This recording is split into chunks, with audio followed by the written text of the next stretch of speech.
Listo. Ok, entonces vamos a ver ¿no? Que son los tipos de mercado.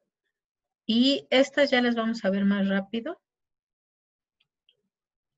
Lo que respecta a los planes de demanda y oferta, porque como ya vimos anteriormente el tema justamente de oferta y demanda, nos vamos a ir mucho más rápido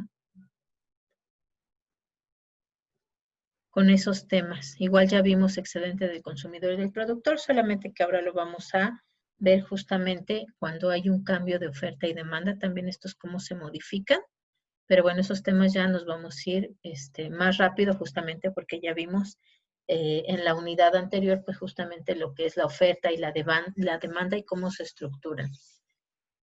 Bueno, como tal, para hablar de las estructuras de mercado, pues siempre queda como preguntarse el por qué están organizados o estructurados de esa forma, ¿no? Porque hay unos mercados donde hay muchas empresas, otros mercados donde hay poquitas, por ejemplo, por qué algunas empresas tienen una integración muy vertical, ¿no? Es decir, están muy encadenadas con sus proveedores, con sus clientes, ¿no? Y así en una larga cadena.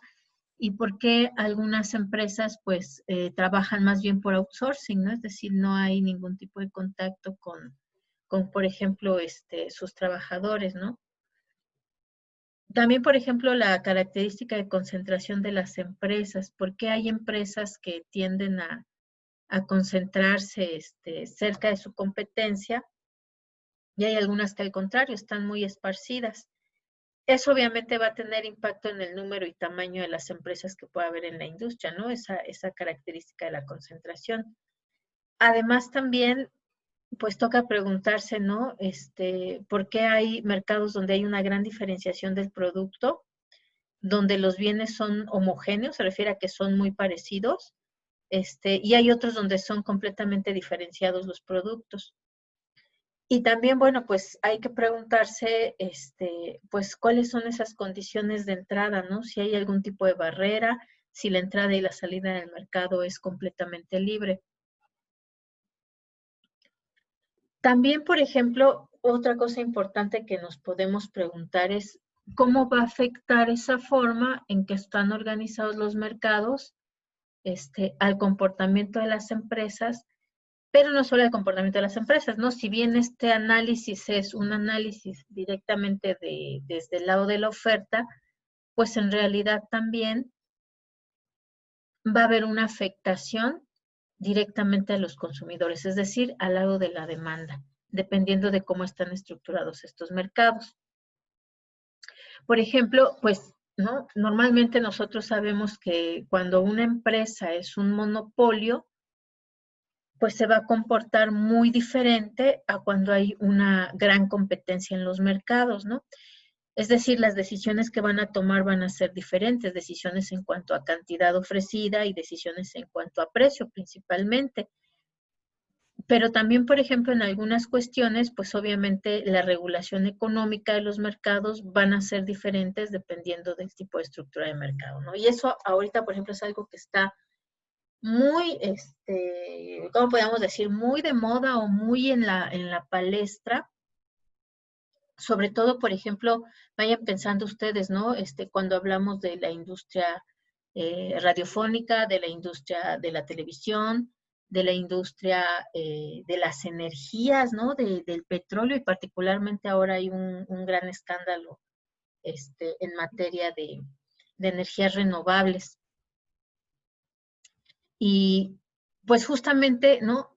A lo que atiende el que estén ahorita tan en boga estos temas o estas industrias, pues es justamente porque hay ciertas situaciones en su estructura de mercado que deben ser reguladas o que están siendo reguladas por el Estado. Otra pregunta entonces que podemos hacernos pues es cómo va a afectar ese comportamiento de las empresas a la estructura de mercado, ¿no? Por un lado era el mercado, cómo afectaba a las empresas, pero ahora es al revés, cómo ese comportamiento de empresas puede modificar esa estructura de mercado. Normalmente, bueno, pues sabemos que las empresas como tal van a tener como objetivos pues obviamente el tratar de ocupar una mayor demanda del mercado, una mayor cuota del mercado, y en su actuación pues pueden afectar esa estructura de la industria. Normalmente pues va a haber empresas que están buscando siempre el invertir en investigación y desarrollo para colocarse en una estructura de competencia ventajosa frente a sus competidores más cercanos, ¿no? Pues ahí tenemos también, por ejemplo, la industria de los celulares, ¿no? Que cada año o cada 2 años sacan un nuevo modelo con una característica extra. Y obviamente, pues también, por ejemplo, esas actuaciones de las empresas, pues van modificando esa estructura de la industria. La industria, por ejemplo, de los celulares, pues partió de prácticamente 2 marcas, después empezaron a crearse muchas y después se ha estructurado también, particularmente como con dos grandes empresas, ¿no? Que se encargan de innovar y de repente ahorita ya es nada más una empresa, ¿no?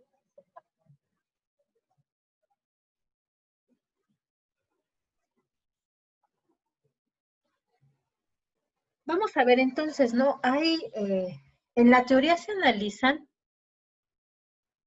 estos 4 tipos de mercados, ¿no? Aunque en realidad en la práctica el primero no existe, ¿no? Más bien vamos a estar hablando de mercados competitivos, no de competencia perfecta, pero bueno, los 4 tipos de estructura de mercados que se analizan son la competencia perfecta, la competencia monopolística, el oligopolio y el monopolio. Vamos a, por ejemplo, cuál es la diferencia entre estas dos. Esa, esa estructura de mercado además va a traer una competencia en los precios, ¿no? Es decir, esa estructura de mercado directamente va a modificar o afectar la forma como normalmente se estructura el precio. ¿Se acuerdan ustedes cómo se determinaba el precio según lo que vimos en la unidad anterior referente a la oferta y la demanda, chicos? ¿Cómo se establecía o cuál era el precio de mercado que se establecía?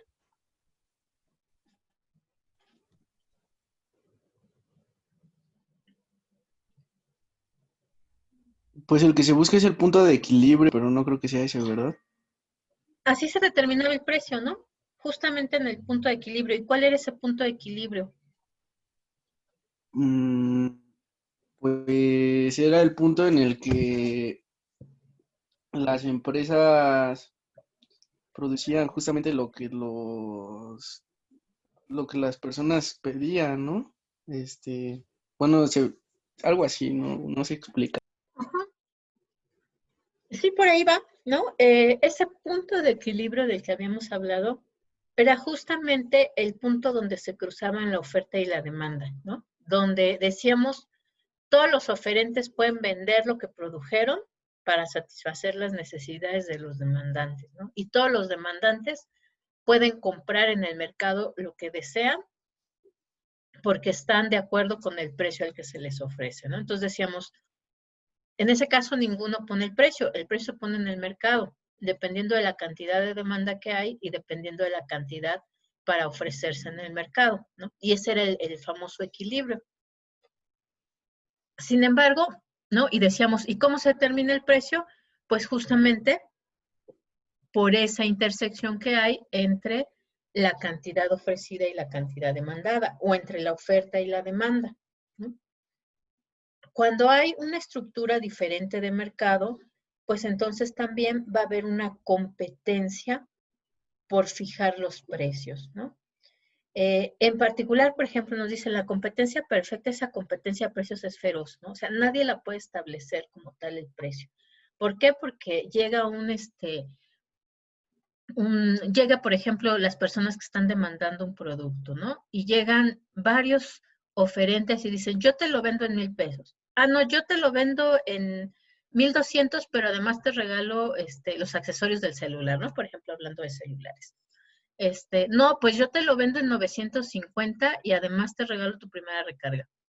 Y llega otro y dice, no, yo te vendo no exactamente ese mismo teléfono, sino uno que te sale más barato, pero que además tiene más funciones. Y otro llega y dice, no, mira, yo te ofrezco, pero además te lo ofrezco con un plan donde el teléfono te va a costar a la mitad del precio, si tú firmas con esta compañía, ¿no? Entonces, él se considera, ¿no? La competencia de precios es feroz. Y ninguno puede determinarlo porque finalmente, como hay muchas ofertas, los demandantes van a elegir pues la que sea más adecuada, ¿no? O la relación precio con los beneficios que sea mejor para ellos. Entonces, finalmente, si los competidores deciden de forma más numerosa irse con el que ofrece el menor precio, independientemente de que les ofrezca un plan o que les ofrezca accesorios, ¿no? Dicen, no, ¿saben qué? Que nosotros queremos el más barato y sin necesidad de planes. Y toda la gente empieza a optar por esa opción, pues entonces como tal, los demás oferentes tendrán que ajustar sus precios y lo que ofrecen en función justamente de un precio más bajo, ¿no? Entonces ahí empieza de repente a darse esa competencia en los precios.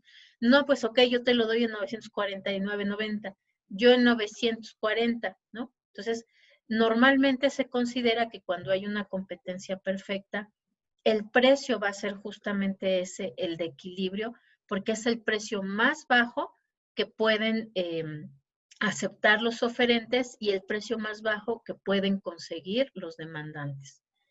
En el caso de la competencia monopolística, puede haber, ¿no?, una competencia feroz también por los precios, pero eso va a depender de qué tanto se diferencia el producto, ¿no? Es decir, competencia monopolística son pocos oferentes. La característica de cada uno de los oferentes es que cada uno va a ofrecer su producto, ¿no?, que puede ser para el mismo uso, pero sí va a haber una gran diferenciación entre lo que ofrecen. Eso hace que efectivamente haya una competencia por los precios, pero más bien va a estar dada por las características o lo adicional que puedan agregarle al producto. En el oligopolio, la competencia por el precio puede ser feroz o no, dependiendo qué tan rivales o qué tantos acuerdos puedan hacer las empresas, ¿no? Entonces, por ejemplo, podemos hablar que en el oligopolio hay una pequeña cantidad de oferentes. Si ellos se ponen de acuerdo, entonces pueden incrementar el precio y mantenerlo arriba, ¿no? Y entonces buscar, ¿no?, el vender según una diferenciación del producto, pero con precios más altos.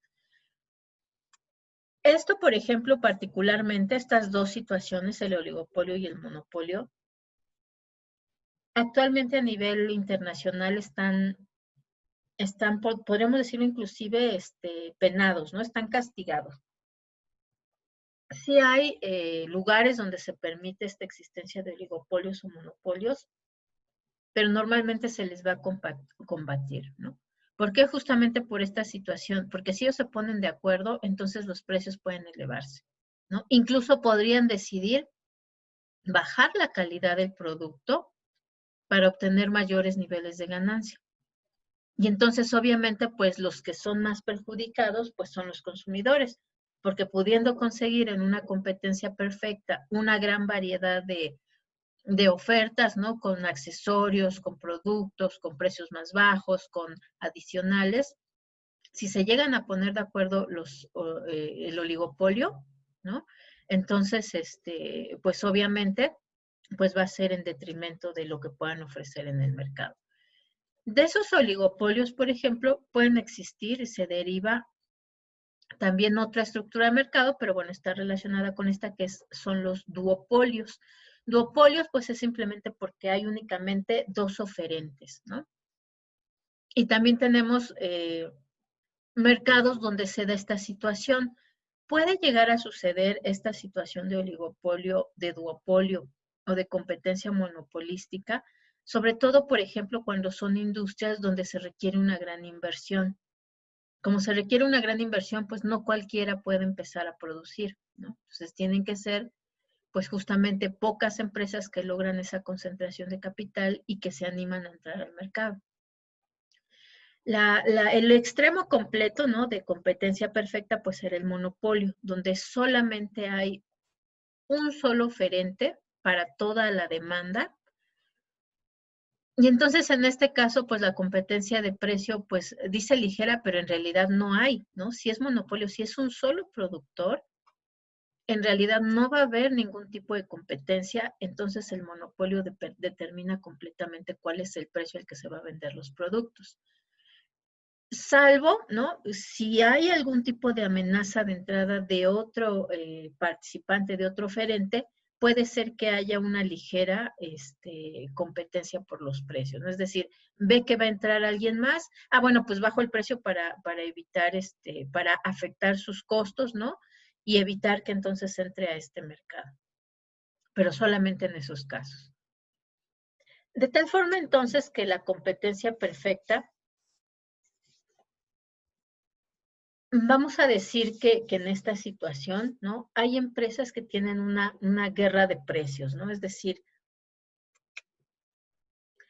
hay muchos vendedores, ninguno de ellos va a poder determinar el precio en el mercado, ¿no? El precio se va a determinar directamente en el mercado. Ninguno de ellos lo va a decidir. ¿Por qué? Porque son muchos, es una cantidad tan grande de vendedores que entonces ninguno puede decidir el precio porque siempre va a haber otro que esté ofreciendo algún precio o alguna cantidad o alguna calidad mejor de producto.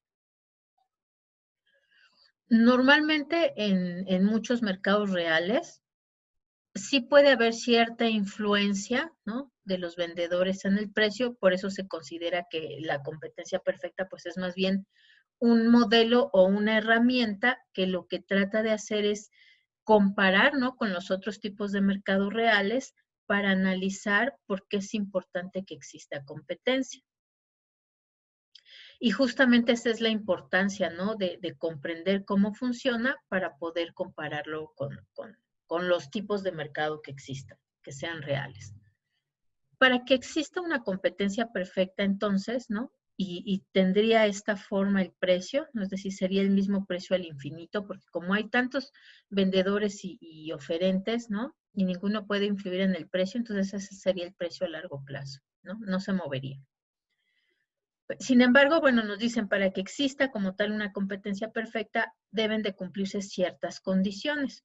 Uno, todos los vendedores del mercado son competitivos entre sí, ¿no? Es decir, ninguno tiene una situación extraordinaria, ya sea en cuanto a, por ejemplo, cantidad de capital, o ya sea, por ejemplo, en cuanto a innovación y desarrollo, ya sea, por ejemplo, en cuanto a un secreto no industrial, ninguno de ellos lo tiene, entonces por eso es que son perfectamente competitivos. Cada uno de ellos es muy pequeñito en relación con el tamaño del mercado como para poder influir en él. El producto es homogéneo, es decir, el producto que ofrecen todos los competidores pues más o menos tienen las mismas características. Los compradores están bien informados de los precios de los vendedores, ¿no? Los conocen, por eso es que justamente van a buscar pues la mejor relación calidad-precio. Los vendedores van a actuar independientemente, es decir, son tantos que es difícil que se pongan de acuerdo, ¿no? O que actúen en función de lo que hace otro, porque ¿para qué actúan en función de lo que hace otro si además hay cientos o miles más? Las empresas pueden salir y entrar en la industria libremente, ¿no? Es decir, ya no me funcionó este negocio, pues me salgo. Siempre sí me parece que es atractivo en los próximos años, aquí va a haber este negocio, vuelvo a entrar al mercado. Como tal, esta primera condición, ¿no? Pues nos dice que ninguna empresa va a influir ni en la cantidad ofrecida, total, ni en la cantidad ofrecida, ¿cómo podemos decirlo? De pequeños grupos, ¿no? La segunda condición, pues nos dice que nos va a garantizar que los consumidores van a estar satisfechos comprando el bien de uno u otro, ¿no? Si el producto es homogéneo, pues lo puede comprar a cualquiera.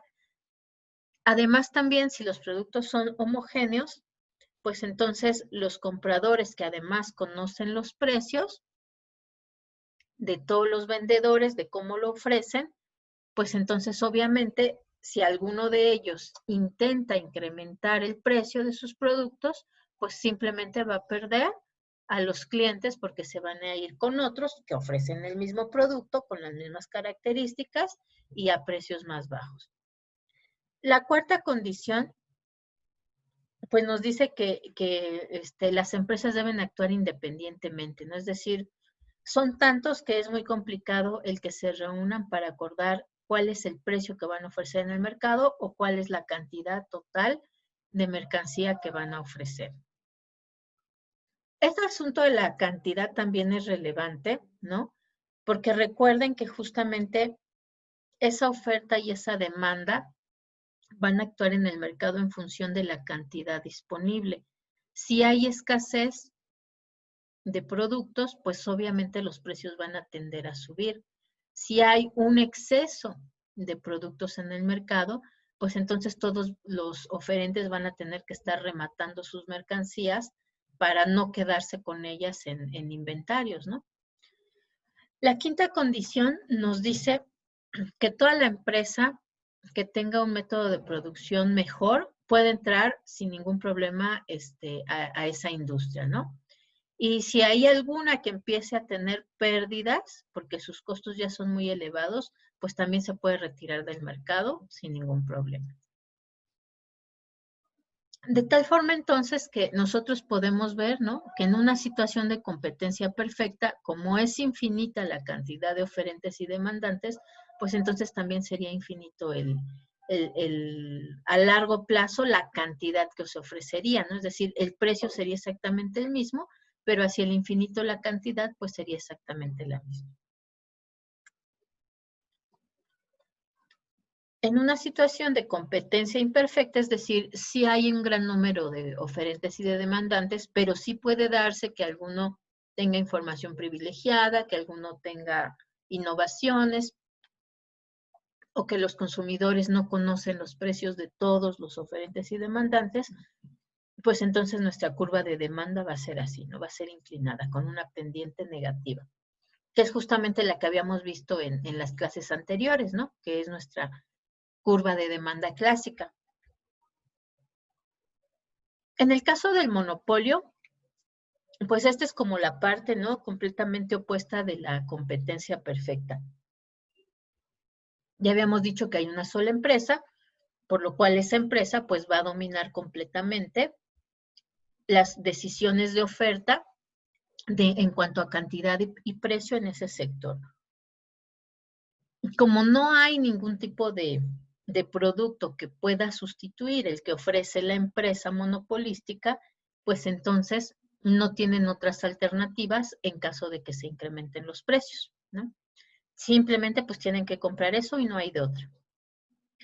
Existen como tal barreras de entrada, ¿no? Pueden ser económicas, esto que mencionábamos de que a lo mejor se necesita una gran cantidad de capital para poder entrar a esa industria. Puede ser a lo mejor que legalmente hay una ley que impide el participar en esa actividad económica, o pueden existir barreras técnicas, ¿no? Es decir, que tenga que consumirse un insumo específicamente de algún lado, o que solamente sean posibles si es que se realizan importaciones, o que como tal las materias primas pues no están disponibles para todos, o que la cantidad de maquinaria que hay en el país no es suficiente para satisfacer pues a los que quieren producir, ¿no? De esta forma, pues eso se constituye como barreras que no van a permitir que nuevas empresas entren, y entonces que se rompe esa condición de monopolio y que se convierta en un mercado competitivo. Y obviamente, pues entonces el oferente, ¿no? Va a tener una influencia muy fuerte sobre los precios. Él va a decidir a qué precio se vende, pues si no tiene más competencia, él puede definirlo, ¿no? Y también va a decidir cómo se distribuye, cómo se abastece el mercado y en qué cantidades. Por eso es que actualmente, ¿no? Se busca evitar, ¿no? Tanto, seguramente ustedes han escuchado también de repente de procesos que le quieren hacer a Google. Ahorita está uno, ¿no? Contra Google. Pero también le ha tocado a Facebook, también le ha tocado a Amazon, ¿no? Que los acusan de monopolio o de prácticas monopólicas. Y entonces, pues les hacen procesos, ¿no? Para decirles que tienen que dejar alguna actividad o no pueden incorporar cierta actividad porque entonces estarían reforzando ese monopolio, ¿no? Eso se dio, por ejemplo, ahora verán, creo que también en un caso de Disney, que Disney quería, creo que comprar un canal de televisión. No, ya tiene su canal de televisión. Bueno, no me acuerdo. O si alguna otra empresa creo que quería absorber a Disney. Y dijeron, no, no, porque ya de por sí tú tienes condiciones de monopolio en la actividad que desarrollas. Si además lo absorbes, pues entonces te vas a convertir en un monopolio más fuerte. Otra es la competencia monopolística, ¿no? Donde decíamos que sí hay un mayor número de compradores y de vendedores, sin embargo, como tal, no es suficiente como para que no puedan tener influencia en el precio, ¿no?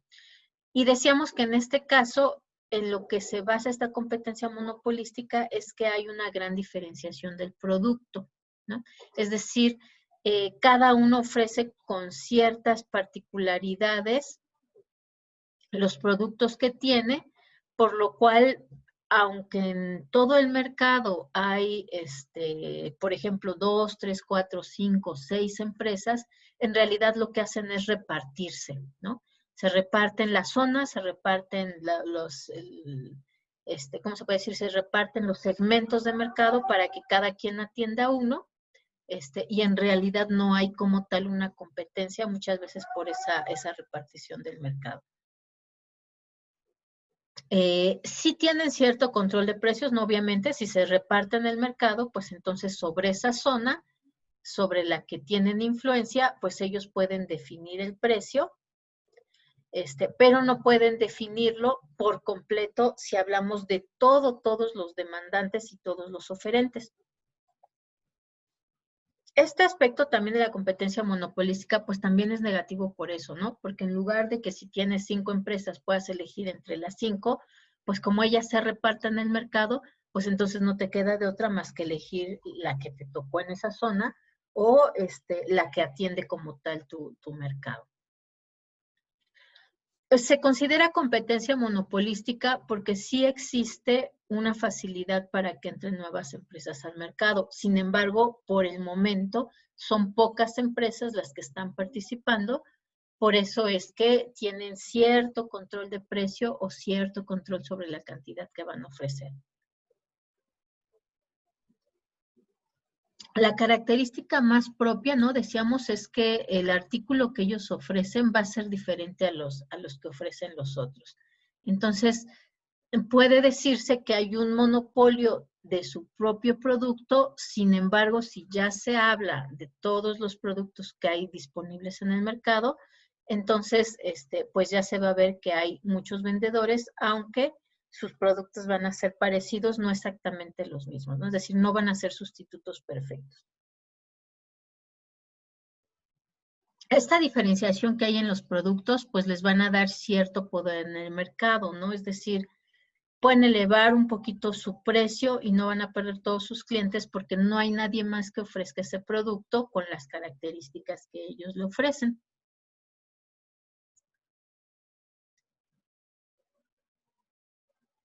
En el caso del oligopolio, pues también decíamos que aquí va a existir un número de empresas pequeñitas y esas como tal van a dominar en el mercado, ¿no? Alrededor del 80 o 90% del mercado, ellos van a dominarlo o van a cubrirlo y pues no hay tantos oferentes o no hay tantos productores. Como es pequeñito ese número de empresas, entonces sí puede haber cierto control sobre los precios, ¿no? Pues ellos acaparan el 80% del mercado. El problema más grande se da cuando pues ellos hacen acuerdos, ¿no? Para incrementar el precio o para disminuir la cantidad de productos que pueden ofrecer.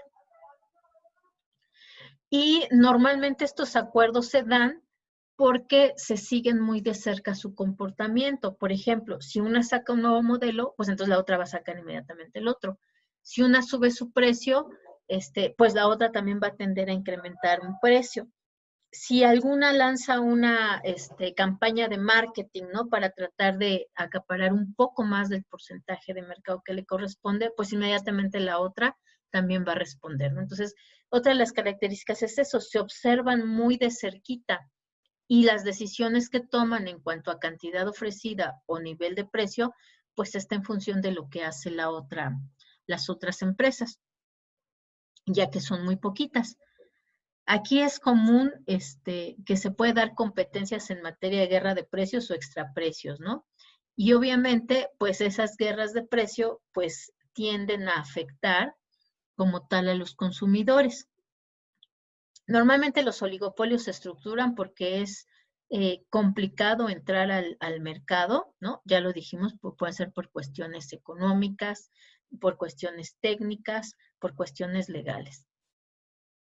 Y aquí pues lo que se denota o lo que es como característico del oligopolio, pues que hay grandes empresas que van a dominar como tal lo que se ofrece en esos mercados. Una de las características será entonces que pueden influir en el precio, ¿no? Por sí mismos.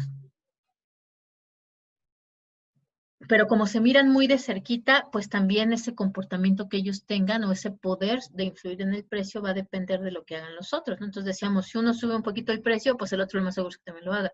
Si uno decide bajar el precio para obtener una mayor cuota de mercado, pues entonces el siguiente, la otra empresa, pues también lo va a hacer. Para hacer sus planes entonces de oferta, pues ellos tienen que considerar, ¿no? Qué es lo que van a hacer los compradores, sus gustos y preferencias, pero además también qué es lo que harán las otras empresas que se encuentran en el grupo, porque obviamente cualquier decisión que tomen de modificar la cantidad o el precio, pues puede afectar a las otras empresas, y las otras empresas por eso es que van a estar cuidando mucho qué hace cada una de ellas. La característica de los oligopolios o la diferencia con la competencia monopolística es que aquí sí pueden ser diferenciados o idénticos los productos, ¿no? Esa sería la diferencia. La otra decíamos, pues no, ahí se reparten las cuotas porque además tienen productos diferenciados. En este caso, puede haber diferenciación de productos, pero no es tan importante como en el caso de la competencia monopolística, de tal forma entonces que pues justamente se va a basar el éxito de las empresas en cuanto al diseño y la publicidad que ocupen para poder promocionar las ventajas de sus productos.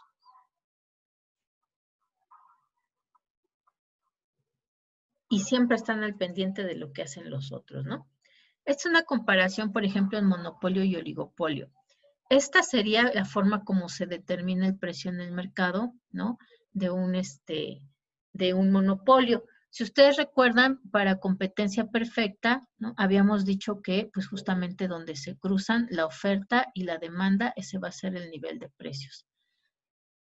En este caso, si ustedes recuerdan, ¿no? Esa oferta, esa curva de oferta empezaba justamente donde se encontraba el costo marginal, ¿no? A partir de ahí, de donde empezaba a crecer el costo marginal, considerábamos que estaba la oferta. En este caso, en el monopolio, son dos situaciones, ¿no? Una situación donde existe una empresa que ofrece esta cantidad, pero como pues ella puede decidirlo, y no hay nadie más que afecte, ¿no? Su comportamiento, ella podría decidir disminuir la cantidad y elevar el precio, ¿no? Entonces aquí, por ejemplo, tenemos que si fuera el precio como tal de una competencia perfecta, estaría aquí, donde justamente se cruzan el costo marginal y el costo medio. Aquí estaría el precio de mercado. Pero como está dado por una sola persona, una sola empresa, entonces puede ofrecer los precios a niveles mucho más altos de lo que sería la competencia perfecta, ¿no? Por ejemplo, aquí estaríamos, si hablamos de competencia perfecta a esta altura, este sería el precio de mercado, pero vean, el precio de oligopolio pues está mucho más arriba. En el caso del oligopolio, pues vamos a tener dos empresas, ¿no? Y va a haber una empresa que va a ser la dominante dentro de ese mercado. Entonces, el precio se va a establecer en función de la empresa que sea dominante. ¿no? Ella va a determinar el precio. A lo mejor acá esta empresa para ofrecer esta cantidad podría dar un precio más bajo. Sin embargo, como hay una que tiene más poder en el mercado, ella va a ser la que va a definir el precio y obviamente también los precios, si se ponen de acuerdo en el oligopolio, podrían ser mucho más altos que en la competencia perfecta. Este es el caso de la competencia monopolística, ¿no? Donde lo que se diferencia es el tipo de producto. En competencia perfecta, lo mismo, ¿no? A partir del costo marginal tenemos nuestra curva de oferta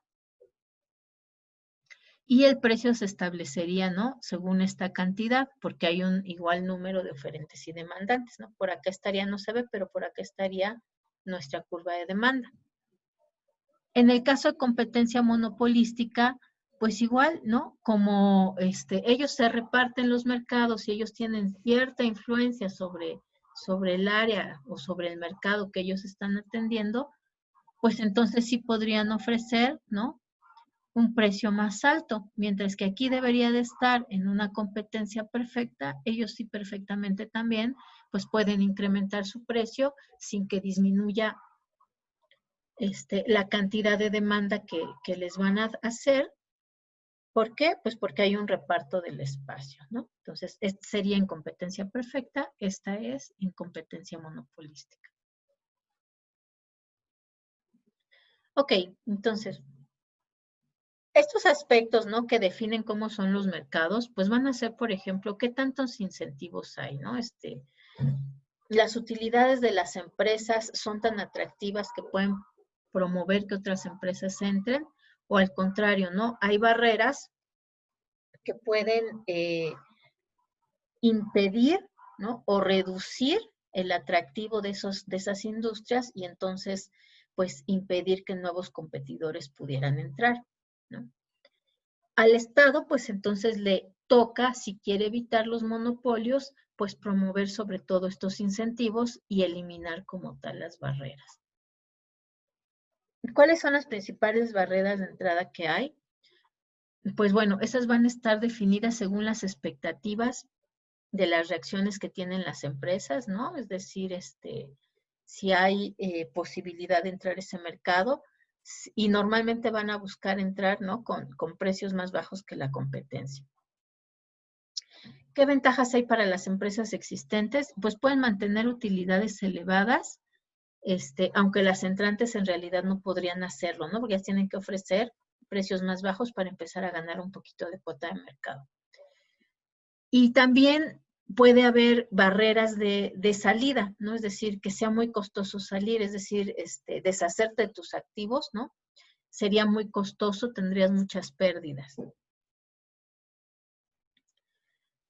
En particular, ¿no? Va a haber ciertos activos específicos como barreras de entrada y cuando son mientras más específicos sean, entonces va a haber una mayor resistencia a que puedan entrar nuevas empresas. No pensemos nosotros, si se necesita un activo específico como un espectro radiofónico para poder entrar a la industria de la radio, pues entonces obviamente es muy específico, ¿no? Y además lo concede el Estado y además necesito ciertas antenas con cierta capacidad, con cierta altura, ¿no? Entonces, mientras más específico sea, pues va a haber una menor cantidad de competencia que pueda entrar. Las principales barreras a la entrada, ¿no? También puede ser, por ejemplo, las economías de escala. ¿Se acuerdan que eran las economías de escala?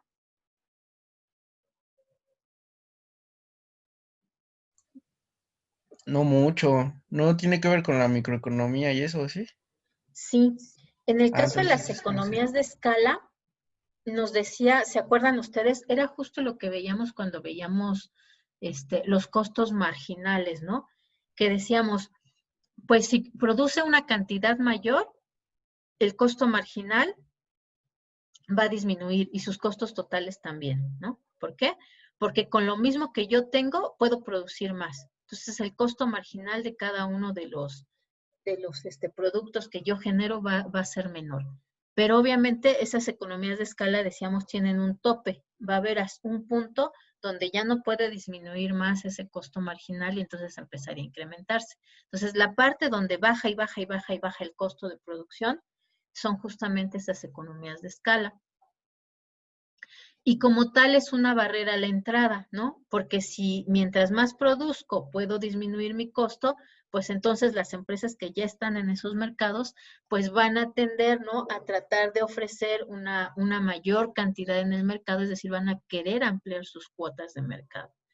Y eso, pues obviamente, va a desalentar el ingreso de nuevas empresas o de empresas que sean pequeñas, pues porque simplemente no pueden producir una cantidad tan grande que les permita aprovechar estas economías de escala. Y bueno, se le llama escala eficiente mínima a ese volumen de producción más pequeño en el que los costos por unidad son mínimos, ¿no? Es decir, con eso que yo produzca voy a conseguir los costos mínimos que yo puedo conseguir produciendo esta mercancía. Y nos dice aquí, bueno, a mayor escala eficiente mínima, pues mayor va a ser la diferencia entre el precio que pueden ofrecer las empresas. También en cuanto a barreras de entrada y en materia de economías de escala, pues va a estar, por ejemplo, el exceso de capacidad productiva. Si ya de por sí hay empresas que tienen una parte de su capacidad de producción ociosa, quiere decir que si crece la demanda, ellos perfectamente pueden cubrirlo, ¿no? Entonces también será como poco invitador para las nuevas empresas el participar, pues porque las empresas que ya están ahí, que ya han estado produciendo, que ya tienen experiencia, que pueden minimizar sus costos, pues tienen como tal capacidad no explotada.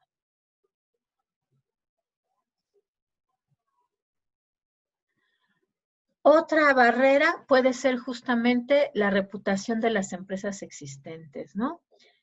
Mientras más conocida, mientras más fuerte, mientras más aceptada en el mercado, entonces pues va a ser más difícil que entren nuevas empresas, ¿no? Y entonces, pues si ya hay una marca que todo el mundo consume, pues es difícil que empiecen a consumir una marca que es nueva, que no tienen mucha idea de ella, que no les da esa idea, ¿no? De confianza que puede tener la marca que normalmente compran, ¿no? Ahí se aplicaría justamente este dicho que más vale viejo por conocido, ¿no?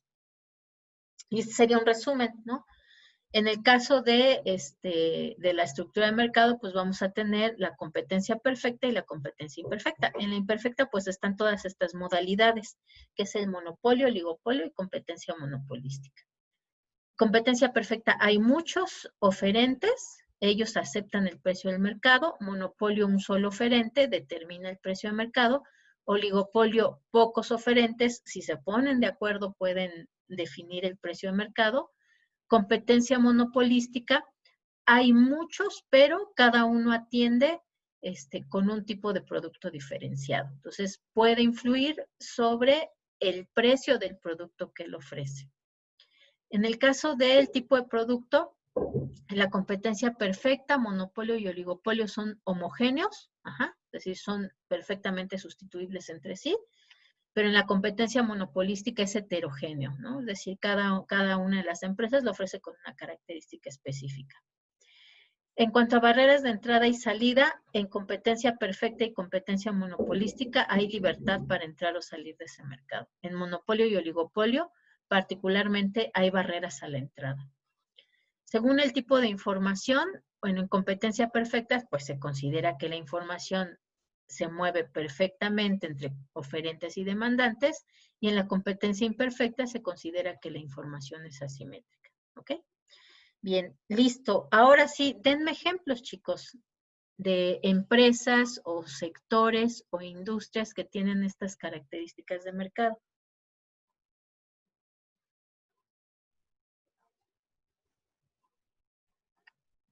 Por ejemplo, monopolios. ¿Qué monopolios conocen? Los cines, ¿Ok? bueno, no es monopolio porque no es uno, pero pues por ejemplo, pues cine indie, aquí Ajá. en la Ciudad de México, pues no hay. ¿Ok? Ajá. Es decir, más bien se encuentra lo que ofrecen las grandes empresas de cine, ¿no? Yo ahí Sí, diría que aparte, más pues uno bien como, estaríamos en esta, oligopolio. ajá, ¿Cuáles son esas grandes empresas de cine? pues Cinemex y Cinépolis. Cinemex, Cinépolis, ¿no? Exactamente, ¿no? Y ellas definen qué es lo que se muestra, cuáles son las películas, cuánto tiempo duran las películas, cuáles son los precios que tienen entrar a sus salas y a sus películas, ¿no? Porque pues son pocas empresas que ofrecen cines tan grandes, ¿no? Otros ejemplos de monopolio, de competencia monopolística, Es que no sé si sea Cemex de monopolio, por ejemplo, de cementos. pues sí, casi. Pues por ahí está Cementos Moctezuma y Cementos Chihuahua, pero en realidad las empresas son súper pequeñititas, ¿no? Entonces sí sería un mercado más bien monopólico, porque además Cementos Chihuahua y Cementos, ¿cuál otro les dije? Moctezuma, más bien atienden de forma local, ¿no? El que es realmente la empresa más fuerte o la que define los precios de mercado y las cantidades, pues es Cemex, porque además tiene, o sea, es tan fuerte, tan grande que además tiene sucursales en Latinoamérica e incluso en Europa, ¿no? Allá en París, junto al lago Sena, se puede ver una parte ahí, que justamente tienen los letreros de Cemex, ¿no? Entonces Yo por imagínense ahí escuché que es de los que más hasta allá vende del está. mundo, ¿no? Cemex. Sí, es de las empresas más grandes y más fuertes. Ujú, efectivamente. Ok, o un ejemplo de competencia monopolística, y bueno, no vamos a decir competencia perfecta, pero serían mercados competitivos.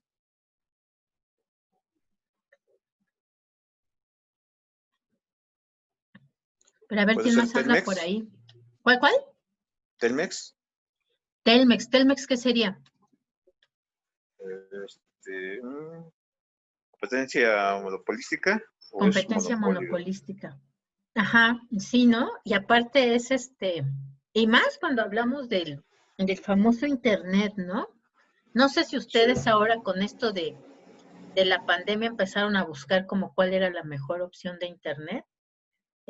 Y por ahí pues se va enterando uno que sí, aparentemente hay muchas empresas que ofrecen internet, pero en las zonas que a veces uno vive, no todas llegan hasta ahí, ¿no?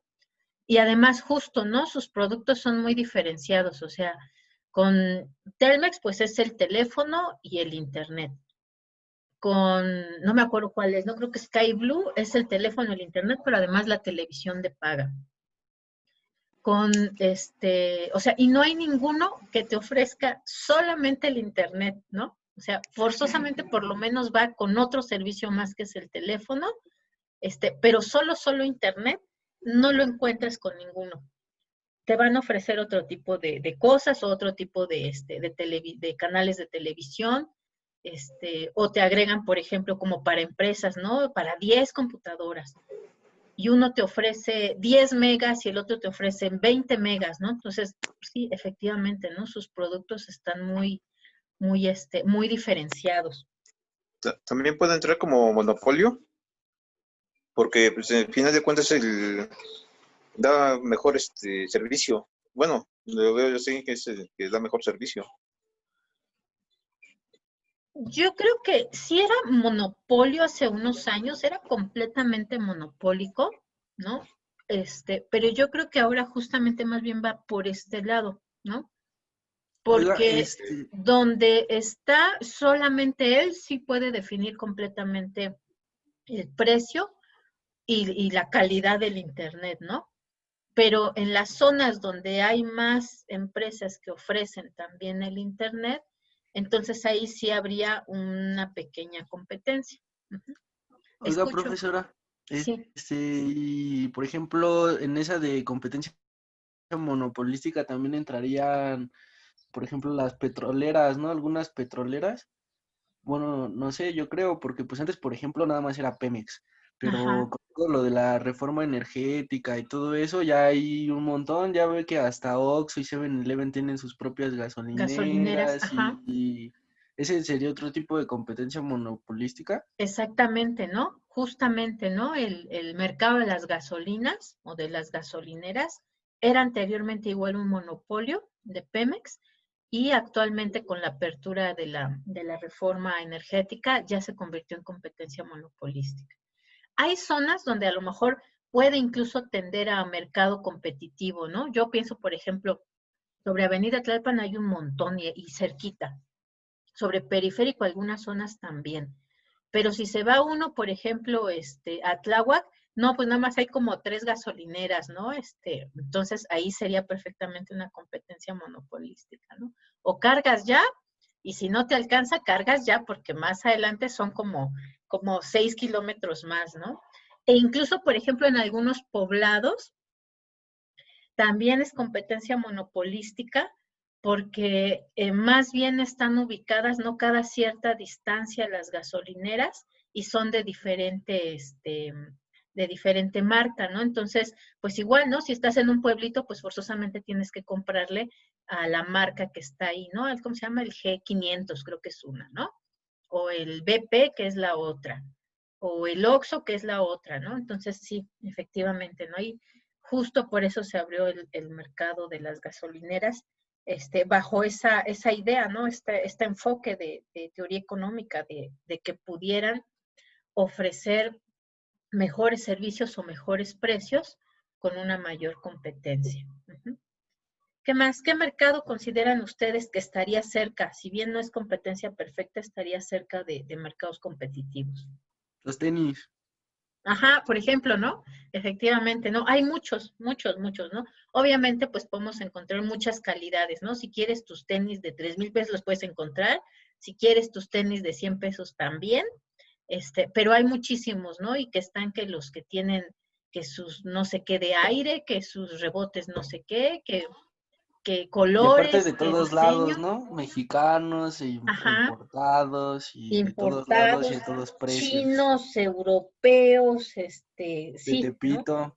De León, Guanajuato, ¿no? Exactamente, ¿no? Justo, ¿no? Entonces, vean, y este tema es muy importante justo por eso, ¿no? Porque podemos identificar que dependiendo de la estructura de mercado, puede haber una menor cantidad o un mayor nivel de precio si no nos acercamos a estas competencias perfectas, ¿no?